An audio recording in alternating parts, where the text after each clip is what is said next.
আসসালামু আলাইকুম।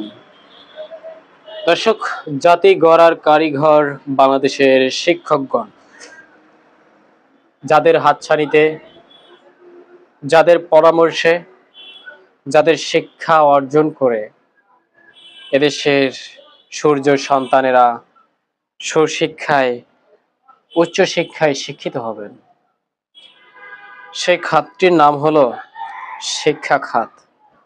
যেখান থেকে নিশ্চয়ই আপনিও উঠে এসেছেন, আমিও।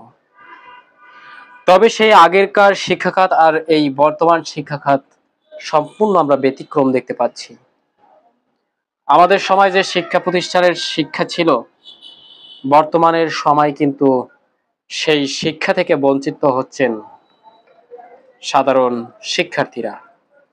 আর শিক্ষা বঞ্চিত হওয়ার কারণে দিন দিন পিছিয়ে যাচ্ছে আমাদের দেশ। দর্শক, আমরা মনে করি দেশ সংস্কার করতে হলে সর্বপ্রথম সংস্কার আনতে হবে শিক্ষা খাতে। আর সেই শিক্ষা খাতের দুর্নীতি, অনিয়ম সবকিছু রুখে দাঁড়াতে হলে সারা দেশের সকল সাধারণ মানুষ সহ সকল প্রশাসন মহলকে এগিয়ে আসতে হবে এবং আমাদেরকে ঐক্য হতে হবে।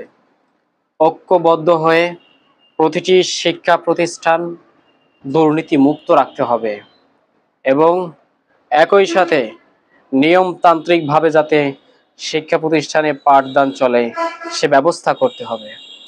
দর্শক, আজকে আপনাদেরকে বলবো বরগুনার তালতলী উপজেলার মোয়াপাড়ার সরকারি প্রাথমিক বিদ্যালয়ের কথা। সেখানকার বর্তমান যিনি প্রধান শিক্ষক রয়েছেন, রওশন আরা পলাশ আপা, তিনি স্কুল সংস্কারের কথা বলে স্লিপ, রুটিন মেইনটেনেন্স এবং প্যাক প্রাথমিকের বরাদ্দের টাকা নিজে আত্মসাৎ করে নিয়েছেন। এই বিষয়টি আপনারা কোন চোখে দেখবেন জানি না, তবে আমি মনে করি এই পলাশ আপা সহ এরকম যে ধরনের আপা রয়েছেন কিংবা ভাইয়ারা রয়েছেন, আপনাদের শোধরানো উচিত। আপনাদের উচিত সরকারের টাকা নিয়মতান্ত্রিকভাবে ব্যয় করা, আত্মসাৎ করা না। আজকে এই শিক্ষা প্রতিষ্ঠানগুলোতে যদি অর্থ আত্মসাৎ হয়, শিক্ষকেরাই যদি দুর্নীতি, অনিয়ম আর অর্থ আত্মসাতের সাথে যুক্ত থাকেন, তাহলে আমি মনে করব ওই সকল প্রতিষ্ঠান থেকে যারা শিক্ষা অর্জন করবেন নিশ্চয়ই তারা ভালো কিছু হতে পারবেন না, কারণ তারা ভালো কোনো শিক্ষক দ্বারা সুশিক্ষায় শিক্ষিত হতে পারেননি।